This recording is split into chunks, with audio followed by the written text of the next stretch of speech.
हाँ जी, नमस्कार दोस्तों, स्वागत है आप लोगों का मेरी इस ऑनलाइन क्लास में। चलिए शुरू करते हैं आज की क्लास को। और आज जो हमारी क्लास रहेगी वो राजस्थान इतिहास में ही चौहान वंश को लेकर के रहेगी।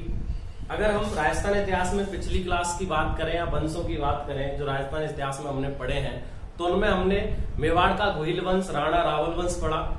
उसके बाद हमने गुर्जर प्रतिहार वंश के बारे में चर्चा की और उसके बाद हमने जो वंश पढ़ा वो राठौड़ वंश था, जिसमें हमने मारवाड़ यानी कि जोधपुर रियासत और बीकानेर रियासत दोनों के बारे में अध्ययन किया है या हम उनके अध्ययन कर चुके हैं।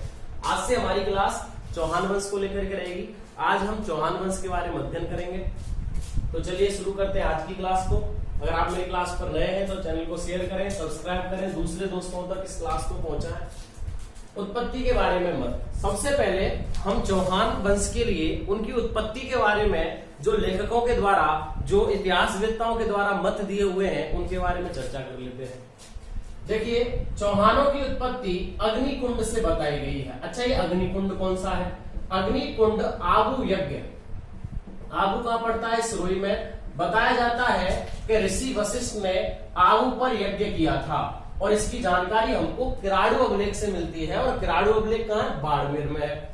उससे हमको जानकारी मिलती है कि ऋषि वशिष्ठ ने आबू यज्ञ किया था और उस अग्निकुंड से 4 योद्धाओं को जन्म दिया, जिनमें चाहमान, जिनको चौहान बोला गया, चालुक्य, जिनको सोलंकी बोला गया, परमार और प्रतिहार, 4 योद्धाओं को जन्म दिया। किसने? ऋषि वशिष्ठ ने। तो अग्निकुंड से, आबू यज्ञ से चौहानों की, चाहमानों की उत्पत्ति हुई। इसका मत कर देने वाले कौन कौन है? चंद्रवरदाई। अच्छा, चंद्रवरदाई ने कौन सी पुस्तक लिखी है? पृथ्वीराज रासो। तो चंद्रवरदाई ने पृथ्वीराज रासो में इस मत का उल्लेख किया है। अगर बात करें हम मूढ़ोत नैणसी, तो मूढ़ोत नैणसी ख्यात और मारवाड़ा परगनारी विगत, इनके द्वारा पुस्तक लिखी गई है। तो मूढ़ोत नैणसी ने इस बात का समर्थन किया है। और तीसरे जो व्यक्ति हैं वो हैं सूर्यमल मिश्रण। देखिए, हम एक एक शब्द पढ़ेंगे, एक एक लेखक का नाम, एक एक मत के बारे में पढ़ेंगे, जिससे हमारा जो टॉपिक है वो क्लियर होता चला जाए। तो अग्निकुंड या आबू यज्ञ से इनकी उत्पत्ति के बारे में मत किस किसका है? चंद्रवरदाई का है, मूढ़ोत नैणसी का है और सूर्यमल मिश्रण का है। अब बात करते हैं हम सूर्यवंशी। इनको सूर्यवंशी भी बताया गया है। कौन बताया गया है? इनको सूर्यवंशी बताया गया है। अच्छा, इनको सूर्यवंशी बताने वाले कौन कौन है? गौरी शंकर हीराचंद ओझा है, ठीक है ना। गौरी शंकर ओझा लिख देता हूं, याद रखना, डॉक्टर गौरी शंकर हीराचंद ओझा है। इन्होंने इस मत का उल्लेख किया है कि सूर्यवंशी थे।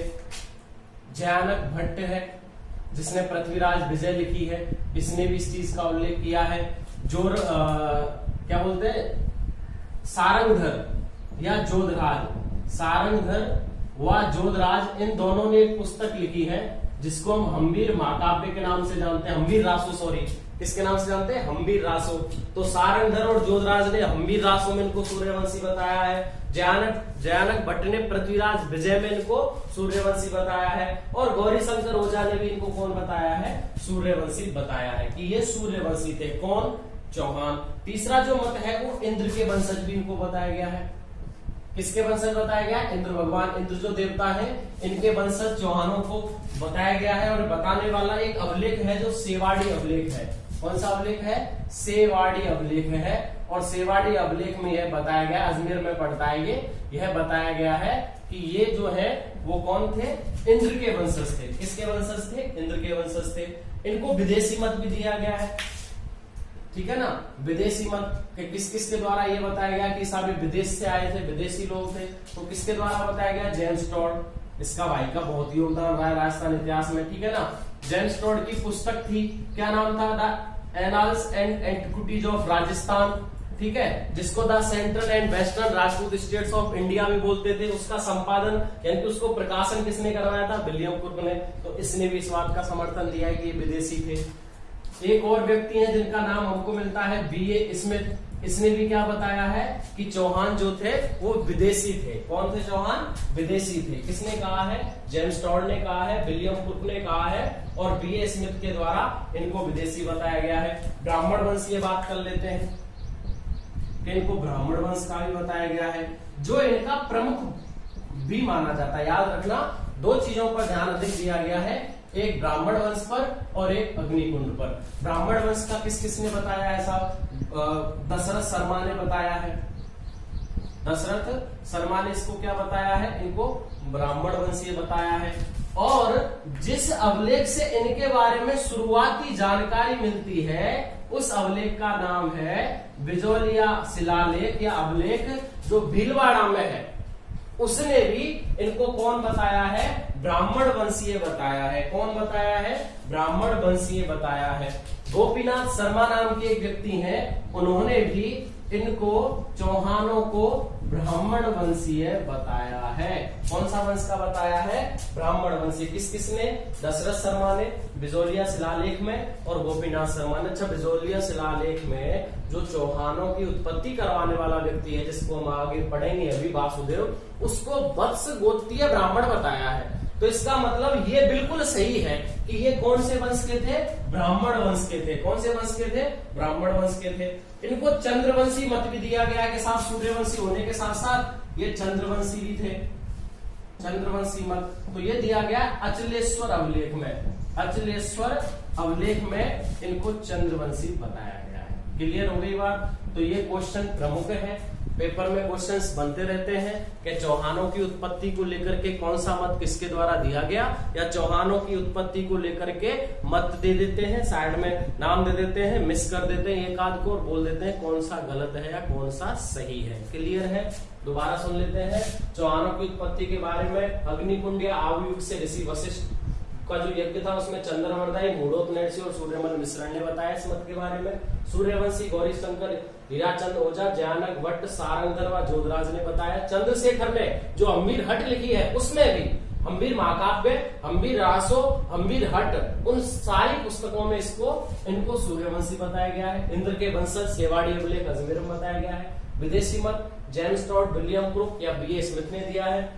और ब्राह्मण वंश का दशरथ शर्मा, बिजोलिया शिलालेख और गोपीनाथ शर्मा ने इनको ब्राह्मण वंश का मत दिया है। और चंद्रवंशी मत किसके द्वारा दिया गया है, अचलेश्वर अभिलेख के द्वारा। अचलेश्वर अभिलेख कहाँ पड़ता है, तो सिरोही में पड़ता है। कहाँ पड़ता है, सिरोही में। क्लियर है, तो अच्छा क्वेश्चन बन गए हैं इसके, आप इसका स्क्रीनशॉट ले लो। चलिए साहब, बात करते हैं चौहान वंश की। ये तो हो गए उत्पत्ति के बारे में मत, और अब हम पढ़ेंगे चौहान वंश की उत्पत्ति कहां से होती है और किस प्रकार से ये चौहान वंश कहां कहां फैलता है। क्लियर है, देखिए चौहान वंश का जो संस्थापक है, जो आदि गुरु है, जो मूल पुरुष है, वो वासुदेव चौहान को बताया जाता है। किसको बताया जाता है, वासुदेव चौहान को बताया जाता है कि वासुदेव ने शाकंभरी में, शाकंभरी सांवर, शाकंभरी कहाँ है, सांवर, शाकंभरी सांवर में, सांवर झील कहाँ पड़ती है, जयपुर, अजमेर और नागौर तीनों के बॉर्डर पे है, सर्वाधिक जयपुर में पड़ती है। तो शाकंभरी में चौहानों की स्थापना की, चौहान वंश की स्थापना की। किसके आशीर्वाद से, तो शाकंभरी माता के आशीर्वाद से। बताया जाता है कि 551 ईस्वी में, ये क्वेश्चन आया हुआ है 551 ईस्वी में बिजोलिया शिलालेख के अनुसार। भाई हमको ये जानकारी कहां से मिली, हम थे तो नहीं ना उस समय साहब। तो बिजोलिया शिलालेख है भीलवाड़ा में, उसके अनुसार बताया गया है कि ये जो वासुदेव चौहान है ये बस गोत्रीय ब्राह्मण था। कौन सा ब्राह्मण था, बस गोत्रीय ब्राह्मण था ये भाई। और इसने 551 ईस्वी में शाकंभरी माता के आशीर्वाद से शाकंभरी सांवर झील अजमेर, वो जयपुर अजमेर में इसने कौन से वंश की स्थापना की, चौहान वंश की। तो चौहान वंश का आदि पुरुष, चौहान वंश का मूल पुरुष, चौहान वंश का संस्थापक, चौहान वंश का संस्थापक, चौहान वंश का आदि पुरुष और चौहान वंश का मूल पुरुष जो है वो कौन है, वासुदेव चौहान है। कौन है, वासुदेव चौहान। जब हमने सांवर झील पढ़ी थी तो बताया जाता है कि वासुदेव चौहान ने ही सांवर झील का निर्माण करवाया था। माता की पूजा करता है और कहता है कि यहाँ पे पानी नहीं है, पानी की व्यवस्था की जाए। माता कैसे भी, माता कहती है तू सीधा दौड़ता चला जा भैया। वो दौड़ता चला जाता है, लेकिन माता कह देती है पीछे मुड़ के मत देखना, देखेगा तो पानी खरा हो जाएगा। वो भाई साहब दौड़ते चले जाते हैं, दौड़ते चले जाते हैं 32 किलोमीटर जाकर के अचानक पीछे देखते हैं तो पीछे पानी पानी दिखता है। उस पानी को उठाकर देखते हैं तो वो खारा हो जाता है, यानी कि माता की जो आशीर्वाद था वो सही हो जाता है। और बताया भी जाता है कि सांवर झील जिस स्थान पर है उस स्थान पर पानी के खारा होने के प्रमाण नहीं बनते हैं, लेकिन फिर भी वो पानी कैसा है, खारा है। और सांवर झील झीलों से प्राप्त नमक में सबसे ऊपर है। किसके द्वारा बनवाई गई थी? वासुदेव चौहान के द्वारा बनवाई गई थी 551 ईस्वी में शाकंभरी माता के आशीर्वाद से। ये लोग पहले गुर्जर प्रतिहारों के सामंत थे, ठीक है ना साहब, गुर्जर प्रतिहारों के सामंत हुआ करते थे पहले। फिर एक व्यक्ति आया इस वंश में, उसका नाम था गुबक प्रथम। क्या नाम था? गुबक प्रथम। गुबक प्रथम ने अपने आप को स्वतंत्र शासन घोषित किया, स्वतंत्र शासक घोषित किया। लेकिन स्वतंत्र शासक तो घोषित रहा, लेकिन इसने अधीनता स्वीकार की प्रतिहारों की, गुर्जर प्रतिहारों की अधीनता स्वीकारी। किसकी? गुर्जर प्रतिहारों की। देखो क्वेश्चन कई प्रकार से बनेगा, आपको समझना है भी। गुर्जर प्रतिहारों की कि इस बंदे ने अपने आप को स्वतंत्र शासक तो घोषित किया, किसने किया? गुबक प्रथम ने, लेकिन इसने अधीनता स्वीकारी गुर्जर प्रतिहारों की। मैं शासक तो हूं लेकिन अधीन हूं, किसके? गुर्जर प्रतिहारों के। और गुर्जर प्रतिहारों के सबसे पहले, गुबक प्रथम से पहले कौन थे? सामंत हुआ करते थे। गुबक प्रथम वही है जिसने हर्षनाथ मंदिर का निर्माण करवाया है। किसका निर्माण करवाया है? हर्षनाथ मंदिर का निर्माण करवाया है, ठीक है ना, जो चौहानों का इष्ट देव है। चौहानों का इष्ट देव कौन है? हर्ष देवता, जीण माता, हर्ष देवता, उनकी कहानी हम कला संस्कृति में पढ़ेंगे। तो याद रखना कि हर्षनाथ जी का मंदिर जो किसने बनवाया है? गुबक प्रथम ने बनवाया है। गुबक प्रथम के बाद इस वंश में एक व्यक्ति आता है जिसका नाम है सिंहराज। क्या नाम है? सिंहराज। और ये सिंहराज ऐसा है जो अपने आप को स्वतंत्र घोषित कर देता है पूर्णतः। देखो अच्छी लाइन बन गई, पूर्णतः स्वतंत्र घोषित, यानी कि अब ये किसी के अधीन नहीं है, पूर्णतः स्वतंत्र घोषित। और उपाधि धारण करता है महाराजाधिराज की, महाराजाधिराज की उपाधि धारण करता है। कौन करता है? सिंहराज। दो लाइनें बन गई, स्वतंत्र शासक घोषित लेकिन अधीन गुर्जर प्रतिहारों के, और ये बंदा पूर्णतः स्वतंत्र शासक घोषित हो गया और महाराजाधिराज की उपाधि धारण की इसने। इसके बाद एक व्यक्ति आता है जिसका नाम हम पढ़ते हैं विग्रहराज सेकंड। देखिए मैं प्रत्येक शासक के बारे में नहीं बता रहा हूं, जिस प्रकार से क्वेश्चंस बन के आते हैं, जिस प्रकार से हमारी किताबों में, पुस्तकों में इतिहास को दिया हुआ है, उसी तरीके से मैं आपको इसका उल्लेख करवा रहा हूं। विग्रहराज द्वितीय की बात करते हैं। विग्रहराज द्वितीय 965 में शासक बनता है और चालुक्य नरेश मूल राज को हराता है। बताया जाता है कि ये 965 में शासक बना। कब शासक बना? 965 में। और इसने मूलराज प्रथम को हराया था। और मूलराज प्रथम कहां का था? चालुक्य नरेश था। कहां का था? गुजरात का। कहां का था? गुजरात का। तो गुजरात के चालुक्य नरेश को इसने हराया था, जिसका नाम था मूलराज प्रथम। किसने हराया था? विग्रहराज द्वितीय ने हराया था। विग्रहराज द्वितीय ने आशापुरा माता का मंदिर बनवाया है। आशापुरा माता का मंदिर भंडौच में कहां बनवाया है? भृगुकुक्ष जिसको बोलते हैं, भंडौच जिसको बोलते हैं, वहां पर माता का मंदिर बनवाया है। आशापुरा माता का मंदिर किसके द्वारा बनवाया गया है? विग्रहराज द्वितीय के द्वारा। किसके द्वारा बनवाया गया है? विग्रहराज द्वितीय के द्वारा बनवाया गया है। विग्रहराज द्वितीय के बाद मैं आपको दो शासकों के बारे में उल्लेख कराता हूं। पहले ये बता देता हूं मैं आपको,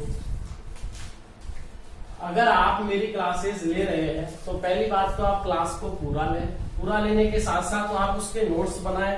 मेरा विश्वास ये है कि मैं जिस तरीके से इतिहास को आपको उल्लेख करा रहा हूं या अध्ययन हम कर रहे हैं, वह इतिहास अगर आप नोट्स बनाते हैं तो आपको कभी भी कोई भी क्लास लेने की या आपको कभी भी कोई नोट्स बनाने की, किताब पढ़ने की जरूरत नहीं पड़ेगी एक बार में सबका नोट्स बनाने के बाद। इसके बाद हम दो व्यक्तियों का नाम मैं आपको बताता हूं। दुर्लभ्यराज प्रथम।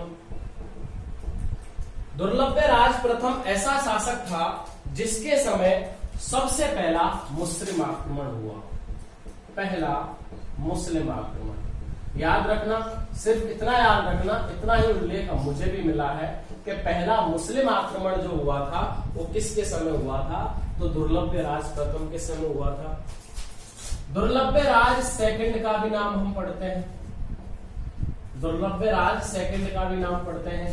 दुर्लभ्य राज सेकंड ऐसा शासक था जिसने अपने लेखों पर दुर्लभ्य मेरु लिखवाया। दुर्लभ्य मेरु अंकन लेखों पर, अपने लेखों पर इसने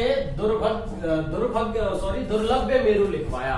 दुर्लभ्य मेरु का मतलब होता है जिसकी आज्ञा का कोई उल्लंघन ना कर सके, जिसकी आज्ञा का कोई उल्लंघन ना कर सके। दुर्लभ्य मेरु का मतलब होता है, और दुर्लभ्य राज का भी मतलब होता है आज्ञा कर देने का स्वामी। तो दुर्लभ्य मेरु का अंकन अपने लेखों पर करवाया था। किसने करवाया था? दुर्लभ राज्य द्वितीय ने। किसने करवाया था? दुर्लभ राज्य द्वितीय ने करवाया था। इसके बाद एक शासक का हम नाम पढ़ते हैं जिसका नाम है गोविंदराज। देखिए प्रथम वगैरह का उल्लेख मुझे नहीं मिला है या हम लोग नहीं पढ़ते हैं, मैं केवल वो लाइनें बता रहा हूं जिसके बारे में कोई ना कोई उल्लेख है। उल्लेख मिला भी है लेकिन उनके बारे में कुछ ऐसा है नहीं, केवल नाम दे रखे ये शासक बने। गोविंदराज द्वितीय ऐसा शासक था जिसने बैरी भट्ट की उपाधि धारण करी, बैरी भट्ट उपाधि धारण की। अच्छा साहब, बैरी भट्ट का मतलब क्या होता है? बैरी भट्ट का मतलब होता है शत्रुओं का नाश करने वाला। दुर्लभ्य मेरु का मतलब क्या होता है? ऐसा व्यक्ति जिसकी आज्ञा का कोई उल्लंघन ना कर सके। ठीक है ना? तो बैरी भट्ट की उपाधि किसने धारण की? गोविंदराज द्वितीय ने। गोविंदराज द्वितीय के बाद एक हम व्यक्ति को पढ़ते हैं, एक शासक को पढ़ते हैं जिसका नाम है बागपति राज द्वितीय। क्या नाम है? बागपति राज द्वितीय है। बागपति राज द्वितीय ने अंबा को हराया था। किसको हराया था? अंबा। अंबा कौन था? गुहिल वंशी। अंबा को हराया। अंबा कौन था? गुहिल वंशी। अगर पूछा जाए कि पहला ऐसा कौन सा चौहान वंशीय शासक था जिसने गुहिल वंशी किसी शासक को हराया था, तो उसका नाम क्या है? बागपति राज द्वितीय है। अगला सबसे महत्वपूर्ण क्वेश्चन ये बनता है कि इसी का पुत्र था 960 ईस्वी में लक्ष्मण चौहान। इसी का पुत्र था 960 ईस्वी में लक्ष्मण चौहान, जिसने चौहानों की पहली शाखा नाडोल शाखा की स्थापना की। बहुत अच्छा क्वेश्चन है, प्रमुख क्वेश्चन है कि नाडोल शाखा की स्थापना किसके द्वारा की गई? लक्ष्मण चौहान के द्वारा की गई। कब की गई? 960 ईस्वी में की गई। किसका बेटा था? बागपति राज द्वितीय का बेटा था। किसका बेटा था? बागपति राज द्वितीय का बेटा था। इसके बाद वीर्याराम नाम का एक शासक आता है। क्या नाम इसका? वीर्याराम है। वीर्याराम के बारे में बताया जाता है कि इसके समय मोहम्मद गजनवी का आक्रमण हुआ था। मोहम्मद गजनवी का आक्रमण, मोहम्मद गजनवी का आक्रमण जब राजस्थान में हुआ तो उस समय चौहान वंश का शासक कौन था? तो वीर्याराम था।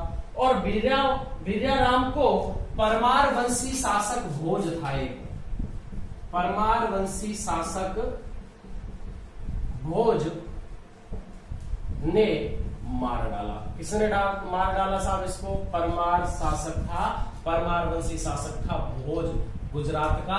उसने वीर्याराम की हत्या कर दी।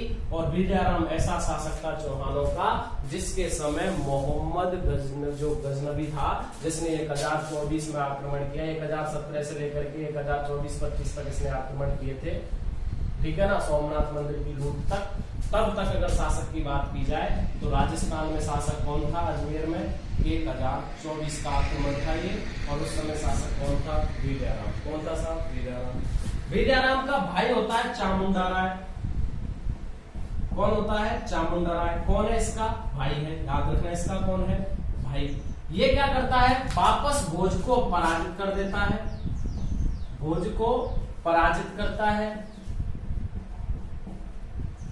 तथा शाकंभरी पर अधिकार कर लेता है। पुनः शाकंभरी पर अधिकार, पुनः शाकंभरी पर अधिकार। अभी इनकी राजधानी शाकंभरी है, याद रखना।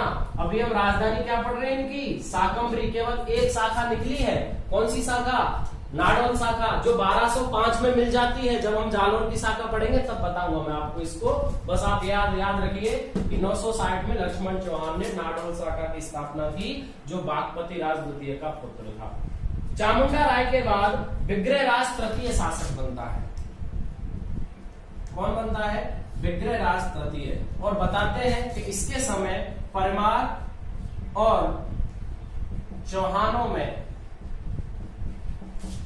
में मित्रता हो जाती है। तो क्वेश्चन बनता है कि किसके समय मित्रता हुई? चौहान और परमारों में।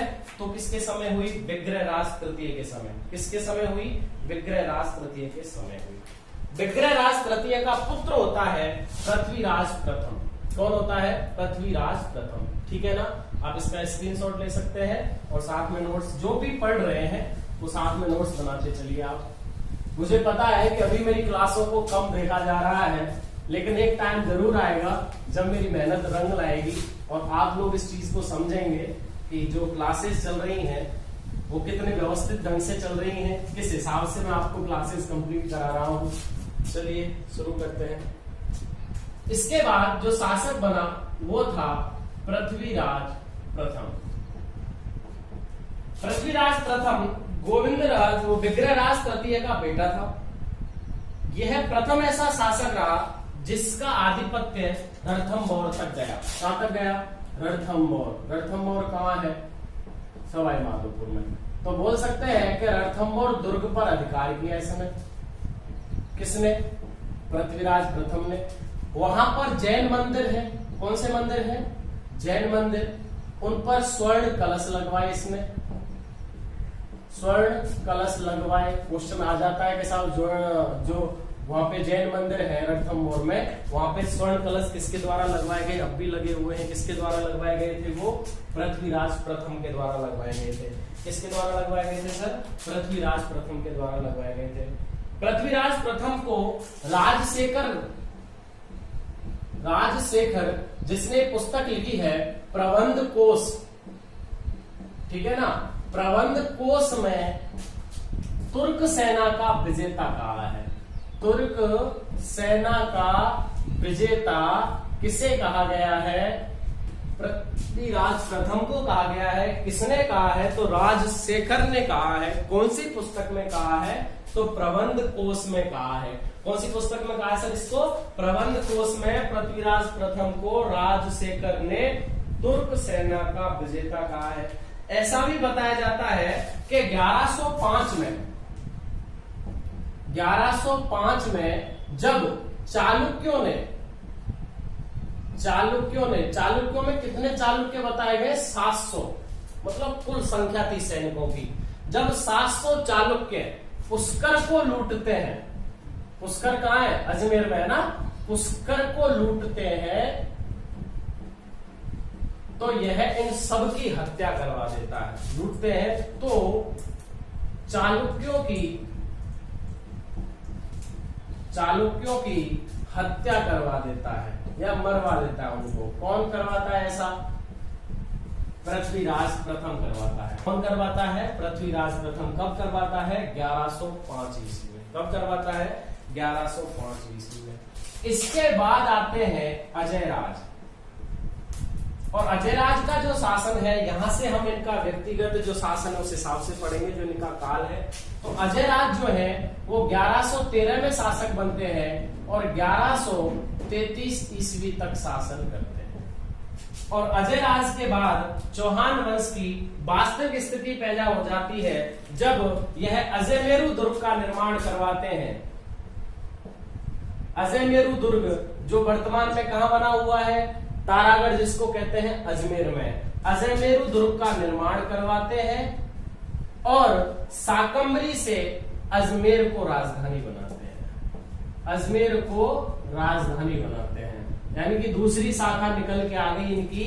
1113 ईस्वी में अजमेर दुर्ग का निर्माण करवा करके अजमेर दुर्ग में, जिसका नाम चौहान वंश है, और किसने स्थापना करी? तो अजयराज ने करी। किसने करी साहब? अजयराज ने करी। चौहानों का शक्तिशाली शासक प्रथम, चौहानों का प्रथम शक्तिशाली शासक, प्रमुख शासक, जिससे हमको वर्णन मिलता है। प्रथम शक्तिशाली शासक अगर किसी को माना जाता है तो किसको माना जाता है? अजयराज को माना जाता है। कब शासक बना साहब? 1113 में। कब तक रहा? 1133 तक। इसकी पत्नी थी सोमलेखा। सोमलेखा नाम की किसकी पत्नी थी? अजयराज की पत्नी थी, जिसने अपने सिक्कों पर रानी सोमलेखा नाम से अंकन करवाया। जिसने मतलब सोमलेखा इसकी पत्नी थी, जिसके नाम पर इसने चांदी के सिक्के चलाए। कौन से सिक्के चलाए? चांदी के सिक्के चलाए, जिन पर इसने रानी सोमलेखा का अंकन करवाया। किसका अंकन करवाया इसने? रानी सोमलेखा का अंकन करवाया। किसने करवाया? अजयराज ने करवाया। किसके नाम पर? तो अपनी पत्नी थी जिसका नाम था सोमलेखा, उसके नाम पर इसने चांदी के सिक्के चलाए थे और उन पर रानी सोमलेखा नाम का अंकन करवाया था। कुछ ही सिक्कों पर करवाया था। बताया जाता है कि इन्होंने जीते जी शासन सौंप दिया अपने बेटे को, जिनका नाम हम पढ़ते हैं आना जी। क्या पढ़ते हैं? आना जी। और उन्हीं को क्या कहा जाता है? अर्णोराज कहा जाता है। क्या कहा जाता है? अर्णोराज। इन्होंने अपना शासन जीते जी अपने पुत्र को सौंप दिया, जिनका नाम था आना जी। और आना जी या अर्णोराज जी, आना जी या अर्णोराज जी शासक बने थे 1133 ईस्वी में, और इनका शासन रहा था 1155 ईस्वी तक। कब तक रहा था?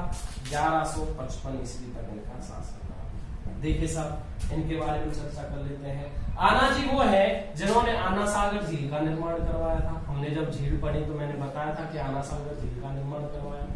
आना सागर झील का निर्माण किसके द्वारा करवाया गया था? अर्णोराज आना जी के द्वारा करवाया गया था। अगर आना जी की बात करें तो इन्होंने चालुक्य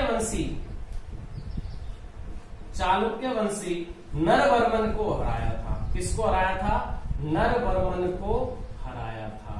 किसने हराया था? अर्णोराज या आना जी ने हराया था। चालुक्य वंशी नरवर्मन का युद्ध अजयराज के साथ भी हुआ और आना जी के साथ भी हुआ। इन दोनों ने 2 बार हराया था। किसको? नरवर्मन को। कौन से वंश का था? चालुक्य वंशी।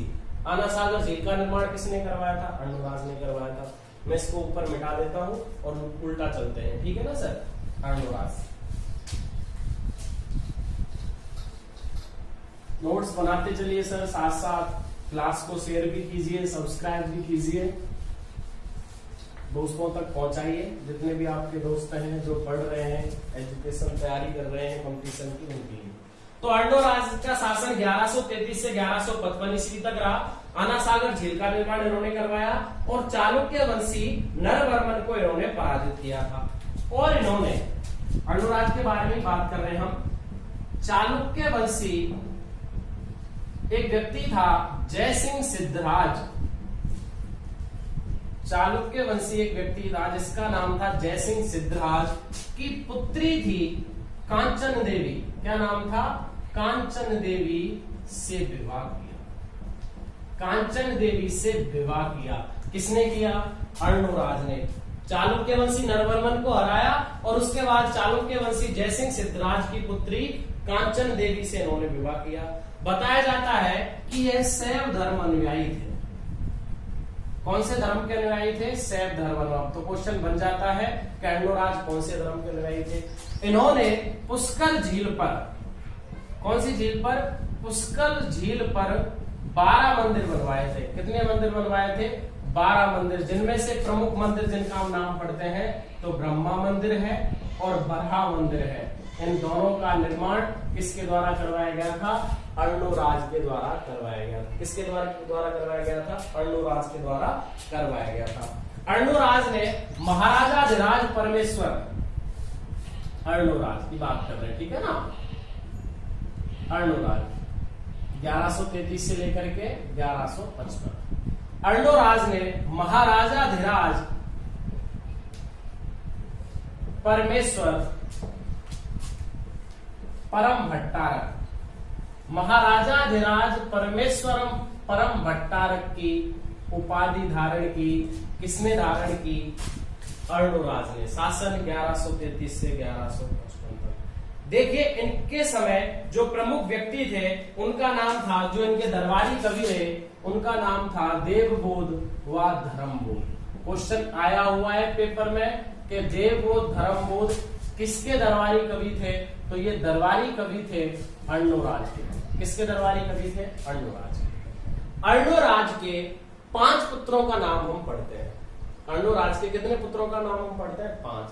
ये मैंने इसीलिए उल्टा लिखा क्योंकि अब हम उन 5 के नाम को हम सीधा लिख के समझेंगे। देखिए साहब, जगदेव, ठीक है ना, इनके एक पुत्र का नाम था सोमेश्वर, इनके दूसरे पुत्र का नाम था, एक का नाम जगदेव था, एक का नाम सोमेश्वर था, एक का नाम अपरगांगे था और एक का नाम विग्रहराज चतुर्थ था। विग्रहराज चतुर्थ था, अपरगांगे था और एक व्यक्ति का नाम पढ़ते हैं जिसका नाम था भुवनमल। सॉरी, भुवनमल। 5 लड़कों का नाम हमने अध्ययन करेंगे, इनके बारे में जानेंगे, जिससे हम समझ जाएंगे कि क्या हुआ था इनके बाद। जगदेव, सोमेश्वर, विग्रहराज चतुर्थ, अपरगांगे और भुवनमल इनके 5 प्रमुख पुत्र थे। इनका शासन 1155 तक रहा। 1155 में हत्या कर दी किसने? जगदेव ने। किसने हत्या कर दी? जगदेव ने। तो पितृहंता कौन है? जगदेव है। पितृहंता कौन है? जगदेव। पितृहंताओं की बात दोबारा आ गई है, दोबारा बता देता हूं। मिहिरभोज गुर्जर प्रतिहारों का, उदा कुंभा का, गोहिल वंश का, ठीक है ना, राणा वंश गोहिल वंश का, कुंभा रहा। उसके बाद हमने भक्त सिंह पढ़ा। कौन से, कहां पढ़ा? मारवाड़ रियासत में पढ़ा। उससे पहले हमने मालदेव पढ़ा, मारवाड़ रियासत में पढ़ा। और उसके बाद हमने इस व्यक्ति का नाम पढ़ा है जिसका नाम है जगदेव, जिसने 1155 में अपने पिता किसकी हत्या कर दी? अर्णोराज की। अर्णोराज को किस नाम से जाना जाता है? आनाजी के नाम से भी अर्णोराज को जाना जाता है। जगदेव ने हत्या तो कर दी, लेकिन जगदेव शासक नहीं बना। जगदेव की जगह शासक बना था विग्रहराज चतुर्थ। सॉरी, जगदेव शासक बनता है 3 साल तक। जगदेव शासक बनता है 1155 से लेकर के 1158 ईस्वी तक। इसका भाई है विग्रहराज चतुर्थ। देखिए, भाई भाई में युद्ध चलेगा, भाई भाई हराएंगे एक दूसरे को। इसका भाई है विग्रहराज चतुर्थ, शासक बन जाता है। और यह कब बनता है? 1158 में। और 1158 से लेकर के इसका शासन काल चलता है 1163 ईस्वी। विग्रहराज चतुर्थ वही है जिसको बीसल देव नाम से जाना जाता है। विग्रहराज चतुर्थ वही है जिसको किस नाम से जाना जाता है? बीसल देव के नाम से जाना जाता है। विग्रहराज चतुर्थ अजयराज के बाद प्रमुख शक्तिशाली शासक रहा, जिसने दिल्ली तक अपनी सीमाओं को बढ़ाया था। देखिए, एक अभिलेख है शिवालेख अभिलेख है जो है दिल्ली में। उसके अनुसार बताया गया है कि इसने दिल्ली के तोमर वंश के तंवर नामक शासक को हराया। तोमर वंश के तंवर शासक को हराया था और दिल्ली पर अधिकार किया था। दिल्ली पर अधिकार किया था। किसने अधिकार किया था? तो बीसल देव यानी कि विग्रहराज चतुर्थ ने किया था। विग्रहराज चतुर्थ को जयानक भट्ट नाम के व्यक्ति ने, जयानक भट्ट जिसने पृथ्वीराज विजय लिखी है, जयानक भट्ट ने इनको कवि बांधव की संज्ञा दी है। किसकी संज्ञा दी है? कवि बांधव की संज्ञा दी गई है। किसको दी गई है? विग्रहराज चतुर्थ को दी गई है। किसके द्वारा दी गई है? तो जयानक भट्ट के द्वारा इनको कवि बांधव की संज्ञा दी गई है। विग्रहराज चतुर्थ ने हरकेली नाटक की रचना की है। विग्रहराज ने कौन से नाटक की रचना की? हरकेली नाटक की रचना की। किसके द्वारा की गई है? विग्रहराज चतुर्थ ने खुद ने रचना की है नाटक की। कौन से नाटक की? हरकेली में छोटी है, हरकेली नाटक की रचना की गई है विग्रहराज चतुर्थ की। विग्रहराज चतुर्थ के समय सोमदेव ने एक पुस्तक लिखी जिसका नाम था ललित विग्रहराज। कौन सी पुस्तक लिखी?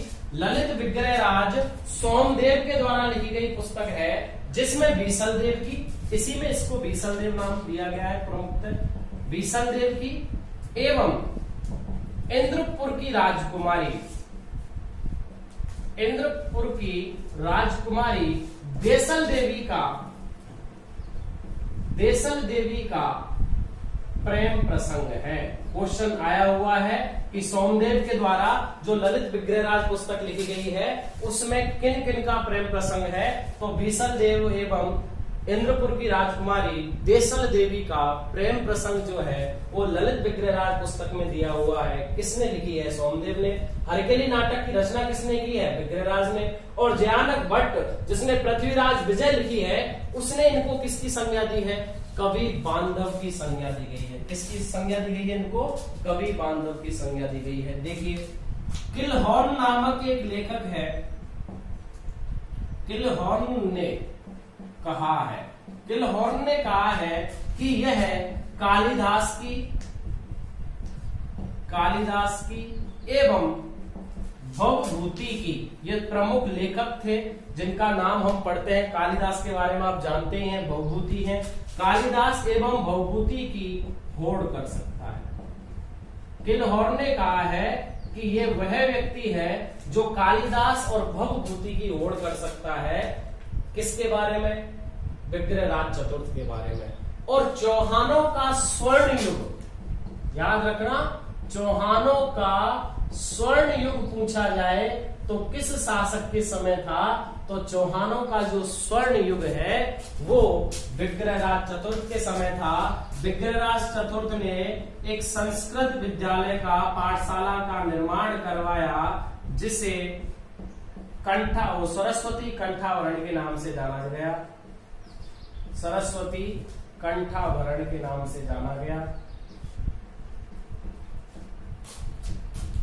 ये सरस्वती कंठाभरण वही पाठशाला है, संस्कृत पाठशाला, जिसको बाद में कुतुबुद्दीन ऐबक तोड़वा करके 2.5 दिन का झोपड़ा मस्जिद बनवाएगा। भारत का पहला फारसी अभिलेख यहाँ पर लिखा जाएगा। कहां पर भारत का नहीं, राजस्थान का। भारत का तो पहली मस्जिद कुतुब उल इस्लाम मस्जिद है और कुतुब मीनार है जो दिल्ली पर कुतुब उसके द्वारा बनवाया गया था, कुतुबुद्दीन ऐबक के द्वारा। और यहाँ पर 2.5 दिन का झोपड़ा सरस्वती कंठाभरण के नाम से संस्कृत पाठशाला जाना गया था, जिसका निर्माण किसने करवाया था? विग्रहराज चतुर्थ ने करवाया था। और ऐसा बताया जाता है कि इसमें 85 विषयों का अध्ययन करवाया जाता था। कितने विषयों का? 85 विषयों का अध्ययन करवाया जाता था।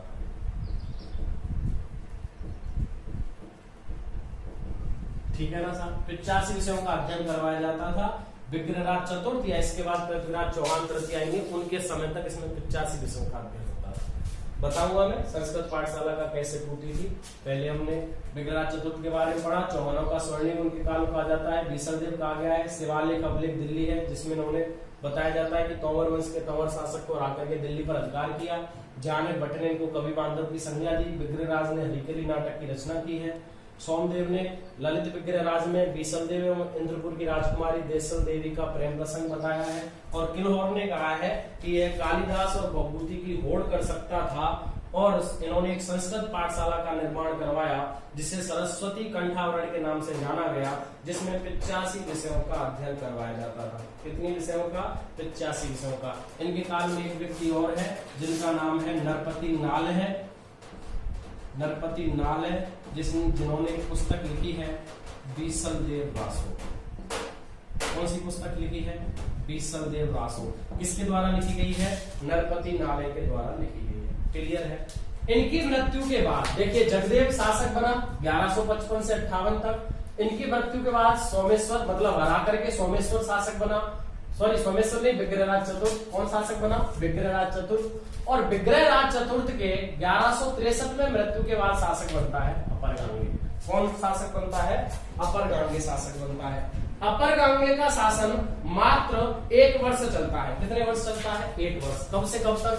1163 ईस्वी से लेकर के 1164 ईस्वी तक। ठीक है, देखो 3 भाई शासक बने। जगदेव 3 साल, फिर कौन बने? विग्रहराज चतुर्थ 1158 से 63 5 साल, इनकी मृत्यु के बाद शासक कौन बना? अपर गांगे 1163 से 1164।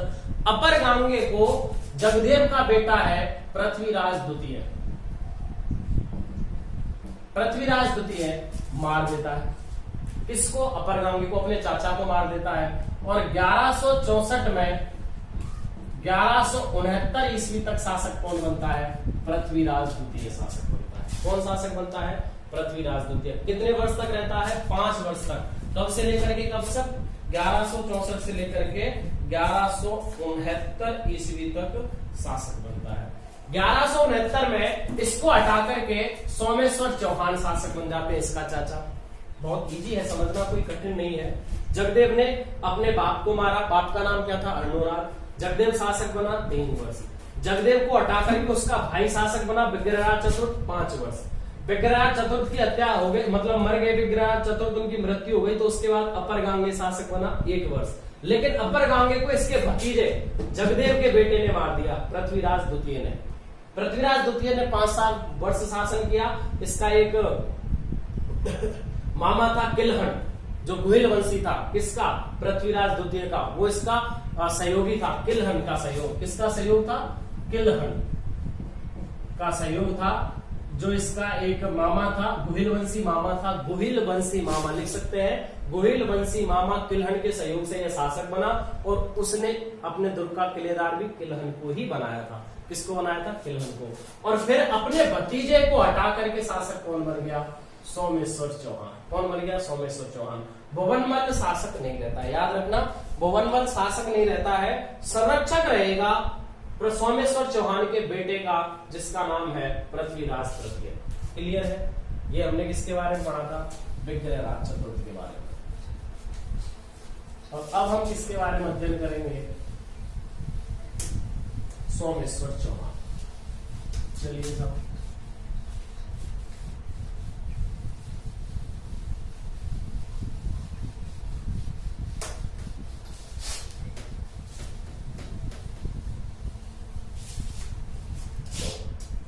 अगला जो शासक है वो है हमारा चौहान वंश का सोमेश्वर चौहान। सोमेश्वर चौहान 1169 से लेकर के 8 वर्ष तक शासन करते हैं, 1177 ईस्वी। सोमेश्वर चौहान का पुत्र था पृथ्वीराज तृतीय। कौन था? पृथ्वीराज तृतीय। पृथ्वीराज तृतीय का जन्म 1166 ईस्वी में हुआ था अहिल पाटन में। अहिल पाटन गुजरात में पड़ता है। यहां पर जन्म हुआ किसका? पृथ्वीराज तृतीय का।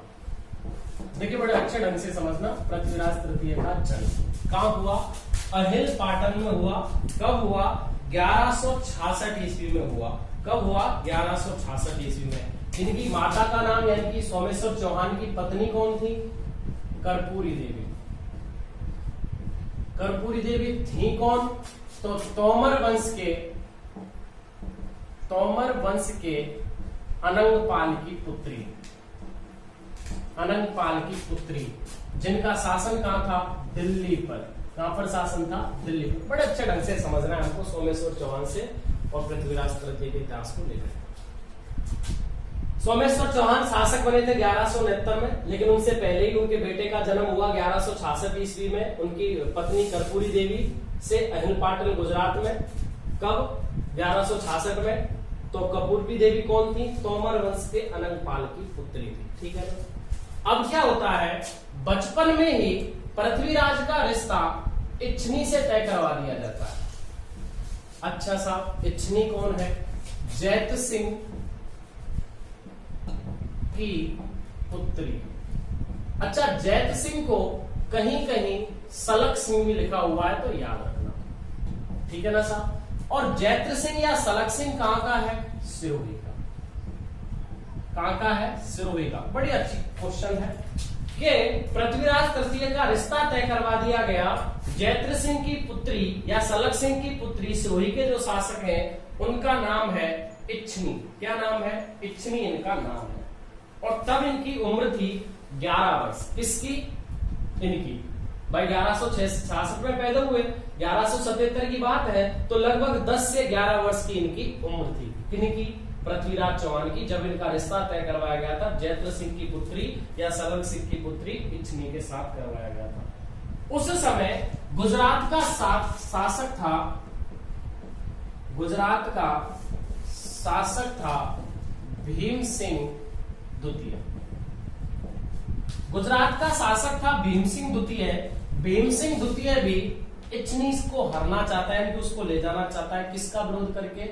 सोमेश्वर चौहान का या जय सिंह का विरोध करके। सोमेश्वर चौहान इच्छनी को बचाने के लिए, जो उनके पुत्र की बनने वाली पत्नी है, अपनी पुत्रवधू होने वाली पुत्रवधू को बचाने के लिए जैत्र सिंह की सहायता करने यानी जैत सिंह की सहायता करने जाते हैं। और जय सिंह की सहायता करते समय भीम सिंह के हाथों मर गया कौन? सोमेश्वर।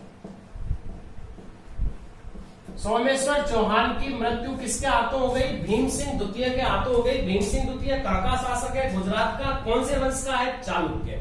कौन से वंश का है सर? चालुक्य वंश का शासक है भीम सिंह द्वितीय, इसका नाम है।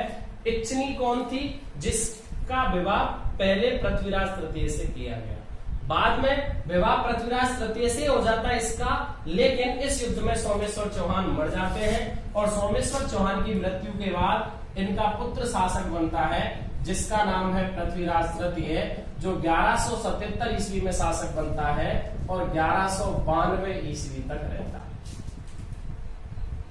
चौहानों का सबसे प्रतापी शासक अगर कोई रहा है, सबसे महान शासक अगर कोई रहा है तो उसका नाम है पृथ्वीराज तृतीय, जो शासक बना कब? 1177 से कब तक रहा? 1192 तक। जन्म कब हुआ? 1166 ईस्वी में अहिल पाटल गुजरात में। माता का नाम क्या था? कर्पूरी देवी। कौन थी? तोमर वंश के रंगपाल की पुत्री थी, जो दिल्ली पे अधिकार करता था। दिल्ली का अधिकार। अच्छा, पहले बात करते हैं पृथ्वीराज तृतीय की। 11 वर्ष की अल्पायु में शासक, 11 वर्ष की अल्पायु में शासक। जब अल्पायु में शासक बना तो इसके संरक्षक बनेंगे, तो इसके संरक्षक देख लेते हैं साहब। संरक्षक कौन है? माता। माता कौन? कर्पूरी देवी। चाचा रह गया भुवनमल। देखो मैंने बताया था ना, आएगा एक और भाई इनका, भुवनमल। इनका क्या उनका चाचा था इसका, यानी कि अपर गांगे उनका भाई था। उसके बाद चाचा भुवनमल के बाद एक मंत्री था, प्रमुख विश्वास पात्र मंत्री, जिसका नाम था कैमवास। ये प्रमुख व्यक्ति हैं जिनके संरक्षक में शासक कौन बन गया? पृथ्वीराज तृतीय। पृथ्वीराज तृतीय ने सबसे पहले युद्ध लड़ा 1178 ईस्वी में गुड़गांव का। और गुड़गांव के युद्ध में इसने नागार्जुन को मारा था। और नागार्जुन कौन था? नागार्जुन की हत्या की थी। नागार्जुन कौन था? इनका चाचा था ना अपर गांगे, उसका बेटा था, अपर गांगे का पुत्र, जो इस शासन को सोमेश्वर चौहान की मृत्यु के बाद इसके अल्पायु होने के कारण हड़पना चाहता था, अपने चचेरे भाई के शासन को हड़पना चाहता था। तो सबसे पहले इसने 1178 में उसी की हत्या कर दी, उसी का दमन कर दिया, नागार्जुन का। कौन सा युद्ध हुआ? 1178 में गुड़गांव का युद्ध हुआ। कौन सा युद्ध हुआ? गुड़गांव का। इसके बाद इसने शासन संभाला पूरा और इसको उपाधि दी गई राय पिथौरा की, दलपोंगल की और विश्व विजेता। विश्व विजेता, राय पिथौरा और दलपोंगल की उपाधियां दी गई। किसको दी गई? पृथ्वीराज चौहान। किसको दी गई? पृथ्वीराज चौहान। अब हम पृथ्वीराज चौहान के एक और युद्ध की बात अभी यही कर लेते हैं। 1181 में महोबा का युद्ध, महोबा या तुमुल का युद्ध, महोबा या तुमुल का युद्ध। महोबा या तुमुल का युद्ध किस किस के मध्य हुआ? तो इसमें पृथ्वीराज चौहान वर्सेस परमर्दी देव। परमर्दी देव कौन था? चंदेल शासक।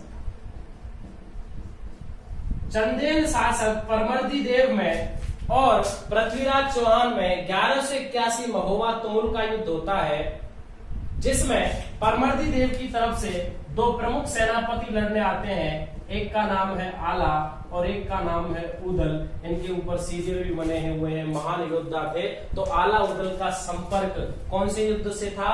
तो 1181 के महोबा या तुमुल युद्ध में था, जिसमें पृथ्वीराज चौहान की सेना के हाथों और आला उदल मारे जाते हैं।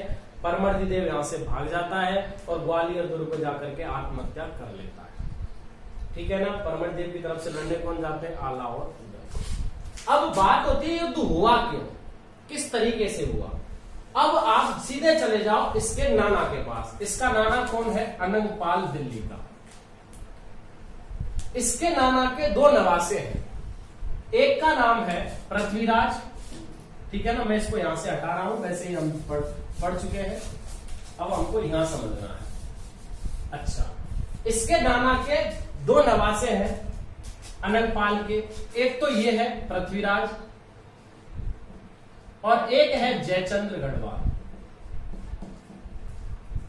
जयचंद्र गढ़वाल था कन्नौज का शासक। हमने पढ़ा है जयचंद्र गढ़वाल, जब हमने राठौड़ वंश और गुर्जर प्रतिहार वंश पढ़ा था, तो उसके अंतिम शासक के रूप में मैंने जयचंद्र गढ़वाल के बारे में आपको बताया।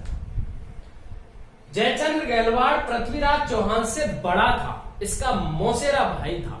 ये कौन हो गए? दोनों मौसेरे भाई हो गए। लेकिन दिल्ली का शासन अनंगपाल के कोई पुत्र ना होने के कारण यह अपने छोटे नवासे को दे देता है, पृथ्वीराज को। यानी कि पृथ्वीराज का शासन कहां हो गया?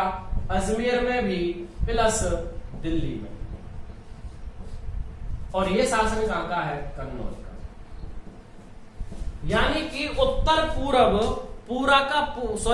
पश्चिम पूरा का पूरा एरिया किसके अंडर में आ गया? पृथ्वीराज चौहान के में। और पृथ्वीराज चौहान एक छत्र शासक बन गया पूरे क्षेत्र का। जब भी कोई आक्रांता आता है, भारत में प्रवेश करता है, तो उस समय सारे के सारे आक्रांता कहां से आते थे? उत्तर पश्चिम दिशा की ओर से आते थे। ठीक है ना।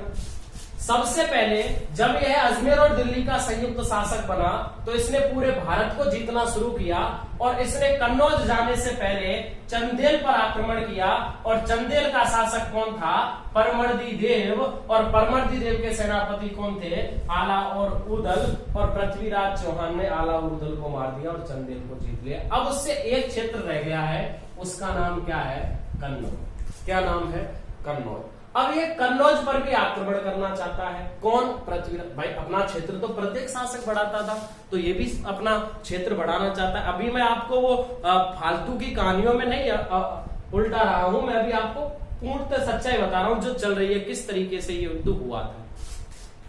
उस समय एक भारी आक्रांता भारत पर आक्रमण करता है 1191 में। और जब भारत पर आक्रमण करेगा तो निश्चित है उत्तर पश्चिम से करेगा। और उत्तर पश्चिम में किसका राज है? पृथ्वीराज का है। तो 1151 में एक तराइन का युद्ध होता है। और तराइन का युद्ध होता है गौरी, जो गजनी का शासक था। गजनी काबुल अफगानिस्तान का शासक था। 1174 ईस्वी में वहां शासक बना था ये मोहम्मद गौरी भारत को जीतने के लिए आक्रमण करता है।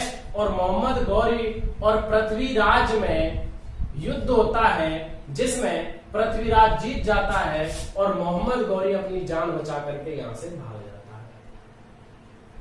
इसमें यह भी बताया गया है कि पृथ्वीराज की सबसे बड़ी गलती रही कि पृथ्वीराज ने मोहम्मद गौरी का पीछा नहीं किया। ठीक है ना साहब। तो मोहम्मद गौरी भाग गया यहां से। अब जब मोहम्मद गौरी भाग जाता है और पृथ्वीराज भारत में कन्नौज पर भी आक्रमण करना चाहता है, तो कन्नौज का जयचंद्र गढ़वाल सहायता करता है मोहम्मद गौरी की सहायता करता है। इन दोनों में अलग से संधि हो जाती है। उस संधि के बाद 1192 का दूसरा तराइन का युद्ध होता है। मैं इसको नीचे से साफ कर रहा हूं, जिससे हम इसको और अच्छे ढंग से समझ सकें। ठीक है ना सर।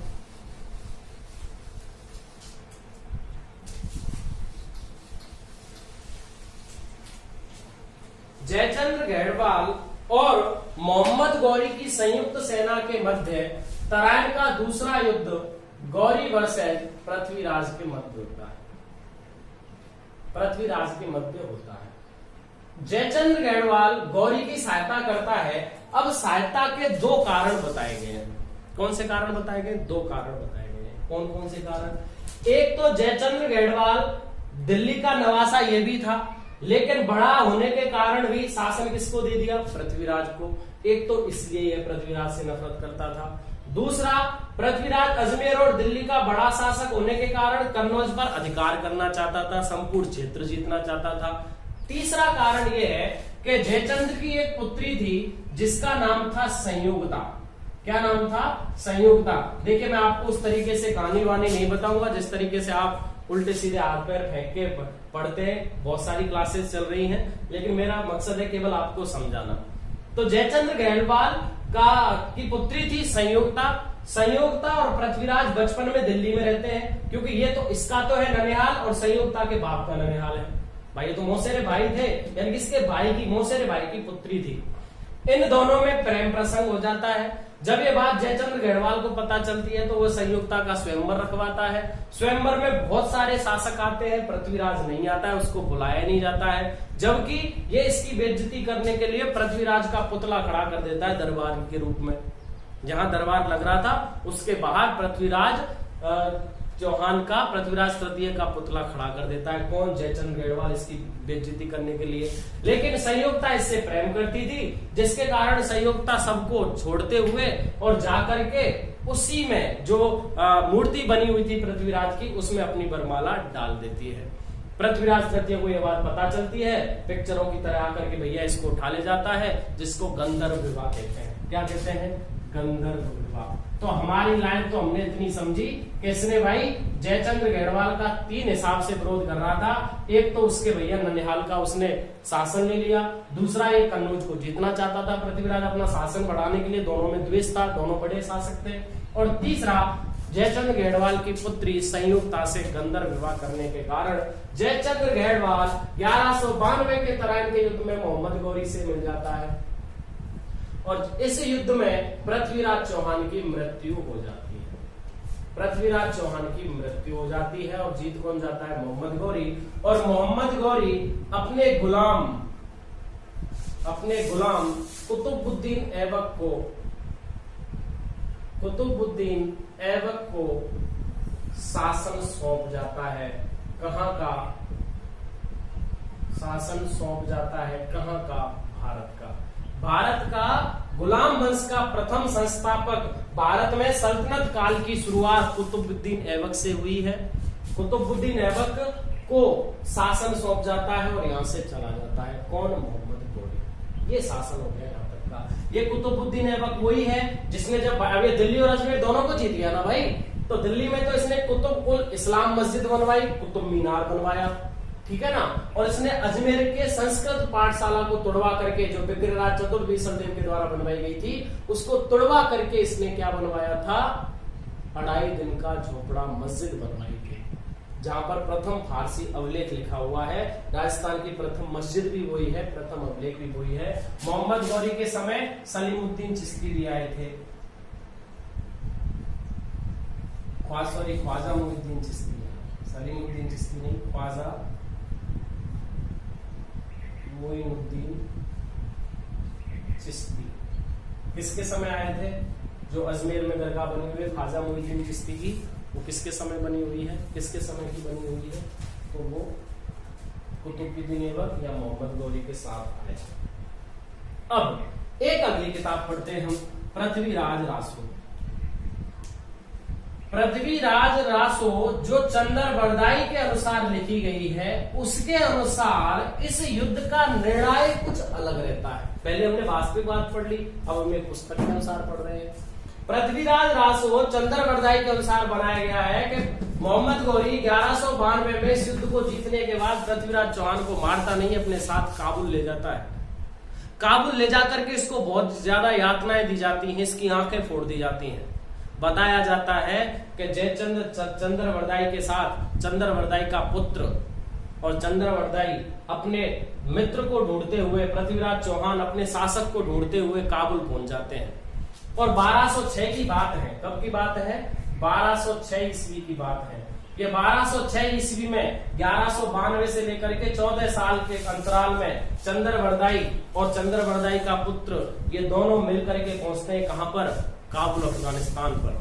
काबुल अफगानिस्तान में ये दूसरे वेश का धारण करके जाते हैं और मोहम्मद गौरी को लपेटे में ले लेते हैं। बोलते हैं कि भैया तुम्हारे यहाँ तुम एक ऐसा शासक, मतलब दिव्यदर्शी बताते अपने आप को, और बताते हैं कि तुम एक ऐसा शासक लेके आए हो दूर देश से जो शब्द वेदी बाण चलाना चाहता है।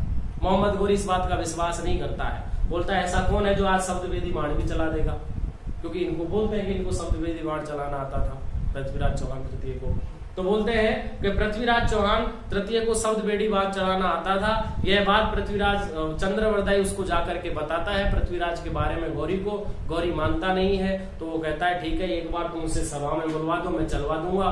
गौरी मजाक मजाक में उसको सभा में बुला देते हैं पृथ्वीराज चौहान को, और उसी समय चंद्रवरदाई एक दोहा बोलते हैं कि 4 बांस 24 गज अंगुल अष्ट प्रमाण ता ऊपर सुल्तान है मत चूके चौहान। यानी कि चंद्रवरदाई अपनी मातृभाषा में उसको बता देते हैं पृथ्वीराज चौहान को कि भैया इतने ऊपर बैठा हुआ है, 4 बांस 24 गज अंगुल अष्ट प्रमाण के इतने ऊपर यहाँ बैठा हुआ है, और ठोक दे दूसरे को, सॉरी, और उसको ठुकवा देता है। कौन? चंद्रवरदाई की भाषा को पहचान लेता है। कौन? महाराजा पृथ्वीराज चौहान चंद्रवरदाई की भाषा को पहचान लेते हैं, अपने मित्र को पहचान लेते हैं, और उनकी आवाज सुनकर के मोहम्मद गौरी को मार देते हैं। बताया जाता है कि पृथ्वीराज रासों को पूर्ण करने का काम चंद्रवरदाई के पुत्र ने किया, और चंद्रवरदाई का पुत्र जो उस समय उस सभा में छिप करके बैठा था, उस बंदे ने यह वृतांत बताया कि पहले तो पृथ्वीराज चौहान उसको मार देते हैं और फिर अपनी ही कटार से चंद्रवरदाई अपना आत्मसर्ग दे देता है। और 1206 में वहां तो उसकी मृत्यु हो जाती है, और कुतुबुद्दीन ऐबक 1206 में ही गुलाम वंश की स्थापना कर देता है, क्योंकि पहले तो ये उसका गुलाम था, जब उसकी वहां मृत्यु हो गई तो इसने गुलाम वंश की स्थापना कर दी 1206 में। और कुतुबुद्दीन ऐबक ही पृथ्वीराज चौहान का पुत्र था गोविंदराज, क्योंकि सारे पुत्रों के साथ ये मर जाता है पृथ्वीराज चौहान, ऐसा बताया गया है। तो गोविंदराज प्रथम इसका बेटा था, और इस गोविंदराज प्रथम को चित्तौड़ वो अजमेर से भगा करके रणथंभौर भेज देता है। कहाँ भेज देता है? रणथंभौर। और अब हम अगली क्लास में रणथंभौर के चौहानों के बारे में पढ़ेंगे। किसके बारे में पढ़ेंगे? रणथंभौर के चौहानों के बारे में पढ़ेंगे। तो ये पृथ्वीराज है। पृथ्वीराज का जन्म से लेकर के पृथ्वीराज के मरण तक हमने सब लोगों के बारे में पढ़ा। अब मैं आपको कुछ लाइनें बता देता हूँ कि पृथ्वीराज के समय जो जयचंद्र गढ़वाल था, जो गौरी के साथ लड़ा, तो पृथ्वीराज के सेनापति कौन कौन थे, इनके क्वेश्चन आते हैं। तो पृथ्वीराज के जो सेनापति थे, देखिए तराइन का दूसरा युद्ध, तराइन का द्वितीय युद्ध, ये अच्छी लाइनें हैं, यहाँ पर मैं आपको क्लियर करा देता हूँ। तराइन कहाँ है? तो करनाल में है। करनाल कहाँ पड़ता है? तो हरियाणा में पड़ता है। ठीक है ना? आप सोचा, ये मत सोचो कोई लाइन वहां छुट गई, जरूर बताऊंगा हर चीज को। तराइन का दूसरा युद्ध करनाल हरियाणा में हुआ, 1192 में हुआ। इसमें दिल्ली का गवर्नर था गोविंद राय। दिल्ली का गवर्नर था गोविंद राय, जो इसका प्रमुख सेनापति था। किसका? पृथ्वीराज चौहान का। और मेवाड़ का था समर सिंह। मेवाड़ का समर सिंह इसकी तरफ से लड़े थे। ठीक है ना? मेवाड़ का समर सिंह, दिल्ली का गवर्नर गोविंद राय, और मेवाड़ का समर सिंह क्यों लड़ा था? ये पृथ्वीराज का जीजा था। पृथ्वीराज तृतीय का कौन था? जीजा। तो गोविंद राय दिल्ली का गवर्नर था, जो पृथ्वीराज चौहान का प्रमुख सेनापति था। मेवाड़ का समर सिंह इसकी तरफ से लड़ा था। और पृथ्वीराज के समय प्रमुख जो व्यक्ति थे जिन्होंने पुस्तकें लिखी, या पृथ्वीराज के समय जो जो प्रमुख व्यक्ति रहे हैं उनके नाम मैं आपको बता देता हूँ कौन कौन थे। पृथ्वीराज के समय जयानक, जिसने पृथ्वीराज विजय लिखी। चंद्रवरदाई, जिसने पृथ्वीराज रासो लिखी।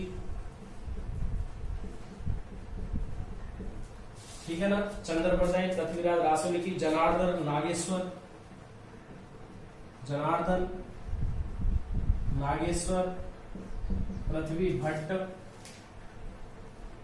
जनार्दन नागेश्वर पृथ्वी भट्ट, बागेश्वर विद्यापति गौड़, बागेश्वर विद्यापति गौड़ और विश्वरूप भट्ट, ये प्रमुख कौन थे? विश्वरूप भट्ट प्रमुख कवि या लेखक थे, दरबार में रहते थे किसके? पृथ्वीराज तृतीय के। पृथ्वीराज बहुत बड़ा प्रमुख व्यक्ति था जिन्होंने इनको संरक्षण दिया। तो ये कौन था? पृथ्वीराज चौहान। कौन था? पृथ्वीराज चौहान। और पृथ्वीराज का पुत्र था गोविंदराज, जिसको कुतुबुद्दीन ऐबक अजमेर को और दिल्ली पर तो अधिकार कर लेता है और उसको कहां भेज देता है? रणथंभौर में। तो अब हम दूसरी शाखा के बारे में अध्ययन करेंगे, जो रणथंभौर के चौहानों के बारे में पढ़ेंगे। किसके बारे में पढ़ेंगे? रणथंभौर के चौहानों के बारे में पढ़ेंगे। आज के लिए इतना ही। आज की जो हमारी क्लास रही वो पृथ्वीराज चौहान के बारे में रही। कोई भी क्वेश्चन नहीं रह गया है, कहानी चाहे तुमने कुछ भी सुनी हो, क्वेश्चन कोई भी नहीं रह गया है, ठीक है ना। और वही कहानी है जिनको उल्टा सीधा करके हाथ पैर फेंक के गाने गुके बता दो या फिर सीधा बता दो, बात एक ही बराबर है, ठीक है ना सर। तो आज का अजमेर का चौहान वंश समाप्त हुआ। अजमेर की ही शाखा रणथंभौर के चौहान, नाडोल और जालोर के चौहानों के बारे में हमारी अगली क्लास रहेगी। तब तक के लिए thank you so much. Channel को शेयर करो, सब्सक्राइब करो और दोस्तों तक पहुंचाओ। Thank you sir, thank you so much.